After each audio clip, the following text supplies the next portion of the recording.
আল্লাহর আরশ ও কুরসি কত বড়। প্রিয় দর্শক, এই বিশাল আরশ ৮ জন ফেরেশতার কাঁধের উপর রয়েছে। সেই ফেরেশতাদের বলা হয় আরশবাহী ফেরেশতা। আরশবাহী ফেরেশতার আকৃতি ও বিশালতা সম্পর্কে জানলে আপনি অবাক হয়ে যাবেন। এই সমগ্র বিশ্বের স্রষ্টা আল্লাহ রাব্বুল আলামিন মাত্র ৬ দিনে এই মহাবিশ্ব সৃষ্টি করেছেন, অর্থাৎ মাত্র ৬ দিনে তিনি দুনিয়া সৃষ্টি করেছেন। তারপর তিনি আরশে আজিমে সমাসীন হন। কোরআনে একাধিক আয়াতে বর্ণিত হয়েছে যে তিনি আরশে সমাসীন হয়েছেন। সূরা তাহা আয়াত নং ৫। আল্লাহ তাআলা যিনি আসমানসমূহ সৃষ্টি করেছেন, তিনি আকাশমণ্ডলীকে কোনো প্রকার খুঁটি ছাড়াই মহাশূন্যে স্থির করে সৃষ্টি করেছেন। তারপর তিনি আরশের উপর অধিষ্ঠিত হয়েছেন। সূরা রাদ আয়াত নং ২। প্রিয় দর্শক, এখন আপনাদের মনে প্রশ্ন জাগতে পারে, আল্লাহ তাআলা আরশের উপর কিভাবে অধিষ্ঠিত হয়েছেন, তিনি কি অবস্থায় রয়েছেন? মূলত এই বিষয়ে আল্লাহ তাআলা তার বান্দাদেরকে কিছুই জানাননি এবং আল্লাহর রাসূল সাল্লাল্লাহু আলাইহি ওয়াসাল্লাম থেকেও কোনো বিস্তারিত পাওয়া যায়নি। সেটা অজ্ঞাত, যা মানুষের পক্ষে জানা সম্ভব নয়। ঈমানদার বান্দাদের উচিত কোরআনের আয়াতের প্রতি বিশ্বাস রাখা। মহান আল্লাহ তাআলার সবচেয়ে বড় সৃষ্টি হলো আরশ। পবিত্র কোরআনে এসেছে, অতএব মহিমাময় আল্লাহ, তিনি সত্যিকারের মালিক, তিনি ব্যতীত কোনো মাবুদ নেই, তিনি সম্মানিত আরশের অধিপতি। সূরা মুমিনুন আয়াত নং ১১৬। এই আরশ কত বড়! এই আরশের বিশালতা ৭ আসমান, ৭ জমিন ও কুরসি থেকেও বড়।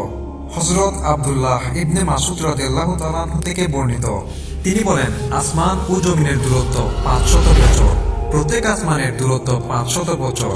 সপ্তম আসমানের সাথে কুরসির দূরত্ব ৫০০ বছর। কুরসি ও পানির দূরত্ব ৫০০ বছর। আরশ সেই পানির উপর, আল্লাহ আরশের উপর সমাসীন। আল্লাহর কাছে তোমাদের কোনো আমলই গোপন নয়। বাইহাকি। এই আরশ কিভাবে স্থির রয়েছে, কারাই বা বহন করছে এই বিশাল আরশ?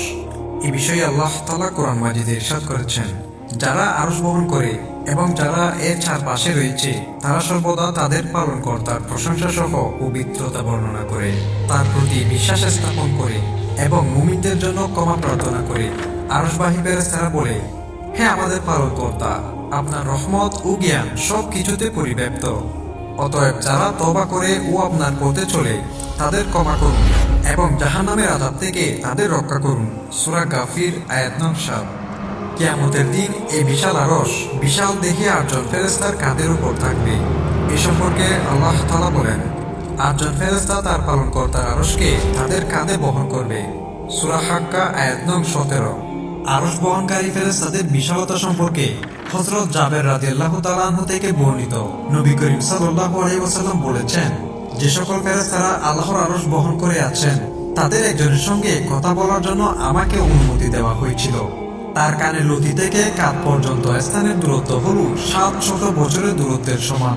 আল্লাহু আকবার। আবু দাউদ ৪৭২৭। প্রিয় দর্শক, মহান আল্লাহ তাআলার আরশের অনেকগুলো কুটি রয়েছে, যেভাবে সিংহাসনের কুটি থাকে।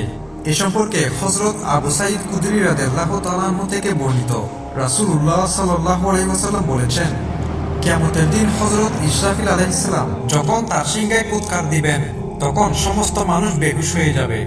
অতঃপর সর্বপ্রথম আমার হুঁশ ফিরবে। তখন আমি উঠে হযরত মূসা আলাইহিস সালামকে দেখতে পাবো।